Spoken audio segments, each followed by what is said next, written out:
3 teams to go in my road to predict all 131 teams this college football offseason. Getting so incredibly close to the end of 2022 predictions, and we are moving on to the Florida Atlantic Owls. Now, this is the team from last season that maybe had a little bit of a disappointing year under Willie Taggert. Their win total maybe did not quite show what this team was fully capable of last year, and they're going to be looking to improve that and make amends for maybe some of their closer losses last year in 2022. This is a team that I wholeheartedly believe can make a push towards the spot in the conference championship game. However, they may need some things to go their way. But can Florida Atlantic push their way into a bowl game and maybe even the conference title game in 2022? Or will this team miss a bowl game and disappoint yet again this upcoming season? What's up, Tailgaters? My name is Tailgate Nate, and welcome to my channel. I am predicting all 131 teams this college football offseason, which means I'm predicting your favorite team. And chances are, well, I've already done them. Hey, I got 3 teams left, guys. So hit the subscribe button. Go through my channel. I got playlists there to help you find your favorite team. I post videos during the season as well, so make sure you ring the bell so you're notified when videos get uploaded. And for fans of the FAU Owls out there, hey, you guys are going to know this team a lot better than I do. So if you feel like I missed something and you want to add something, feel free to leave it in the comment section down below. I'd be more than happy to hear what you guys have to say. Let's talk about the Owls and what they are going to be doing in 2022. My third-ranked team in Conference USA coming into the 2022 college football season. Now, last year, this was a 5-7 team, 3-5 in conference. This team probably should have ended up winning more games than they actually did last season, but there were offensive struggles on this team. They did have 400 yards per game, but only scored around 25.5 points per game. And defensively, well, there's some maybe minor issues to fix out here, but they did allow 409 yards per game, which last season was in the bottom half of Conference USA, but they only allowed 25.8 points per game. So when you take a look, their offense was scoring about as much as their defense was letting up, which is what led to the around 500 season. Makes sense, right?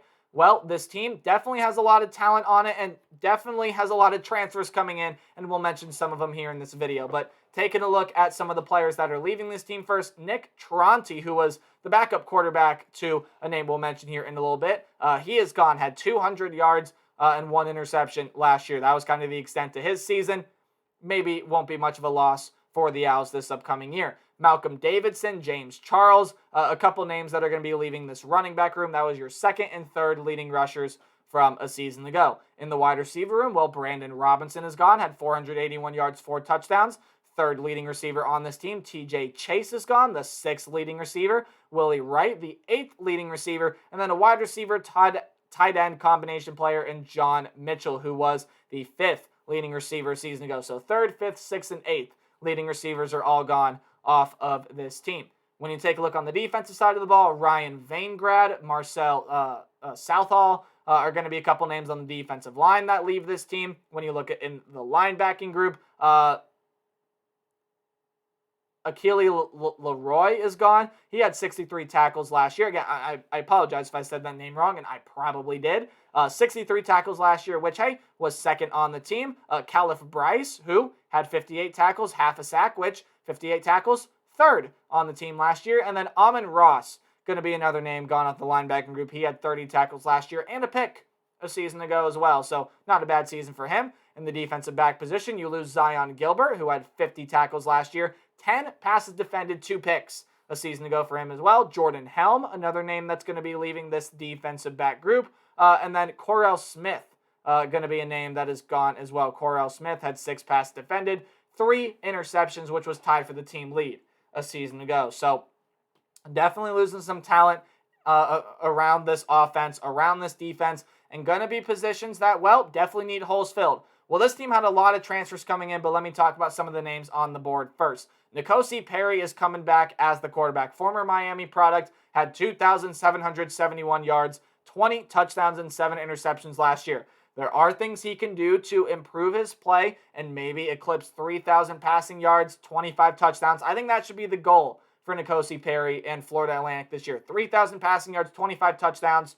I think that's going to be a solid season for Nicosia Perry. Johnny Ford was the leading rusher last year at 831 yards and 5 touchdowns on 131 attempts. He returns to this team along with Marvin Scott back there at the running back position. He's a transfer coming in from a Power 5 program.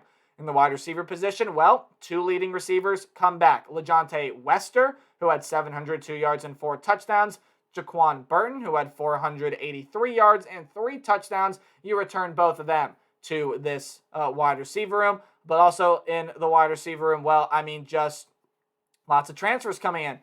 Jordan Young is one of them. And then Demetre Hester is the other transfer coming into that wide receiver room. Both of them should be having pretty solid seasons for this Florida Atlantic team, as well as tight end Carter Boatwright, who was another offensive transfer coming over to this team. So you see 4 offensive transfers on the list, and there are a lot more defensive transfers as well. Evan Anderson going to be coming back for this team, as well as Jalen Joyner on the defensive line. But there are some transfers there like Keem Green coming over is a grad transfer. And then you have a defensive line linebacker combination type player and Chris Jones, who is going to be coming back for this team. Chris Jones, 29 tackles last season. Jalen Joyner had 3 sacks last year. Evan Anderson had 42 tackles last year. So some solid players in and around the defensive line. The linebacking group, Eddie Williams returns for this team. He had 44 tackles last year. And then Jamie Petaway. Jamie Petway is a transfer coming over that should help bolster this linebacker room. Some other names there as well, some other transfers. In the defensive back position, well, Tasia Young was probably their best defensive back last year, had 58 tackles, 5 pass defended, 3 picks, 2 pick sixes last year. Good for Young, scored 12 points on the defensive side. Romaine Mungan is another name that comes back for this team. And then there is a plethora of transfers that come in at the star safety position for this team. And our lads right now has Zoran Toby as that leading candidate to get the start there. But some other names like Courtney Holmes, Tyrell Jones can push for that position there as well. Let's take a look at what Florida Atlantic has to deal with on the old schedule this upcoming season. There are some tough non-conference games, which we'll get to in a little bit, but they are one of the few teams to play in week 0, and they kick off their season at home against the Charlotte 49ers. So Charlotte, I think, going to be a solid team this year. I think a team that can push for a spot in a bowl game this upcoming year. I like what Charlotte has, especially offensively. There is defensive improvement that needs to be made for this team, but otherwise, when I look at Charlotte, I see a pretty solid football team. Otherwise, let's get into non-conference play here. Southeastern Louisiana should be a fairly simple enough win there. On the road at Ohio. Ohio did not have a very good season last year. They're going to be looking to increase that win total, which they probably should this upcoming season. But a game against Florida Atlantic here may not get a win there. I do think Florida Atlantic is the better team, although Florida has to go to Athens, Ohio, and play the Bobcats. Some really tough non-conference games for this team when you look at home against UCF. Could be one of the better teams they're going to be one of the better teams in the American. Could be one of the better teams in the group of 5. And then on the road against Purdue there as well. A team that is as capable as anyone of winning the wide open Big Ten West. When you take a look in conference play, yeah, you have that home game against Charlotte, but also some home games against Rice, UAB, and Western Kentucky to close out the year. Games on the road in conference play against North Texas, UTEP, FIU, and Middle Tennessee. So diving in a little bit to the schedule. Again, non-conference has some pretty simple ones in my opinion. I think Ohio, I do think we're going to see improvement from that team this year. I just don't know that it's going to translate to a lot of wins on the football field, especially against a team that is more talented than them in Florida Atlantic. You get the home game against Southeastern Louisiana, which you should be able to win, and then a home and then a road game against 2 teams that wear the black and gold. First up is the UCF Knights. Could end up being one of the better teams in the group of 5 this year.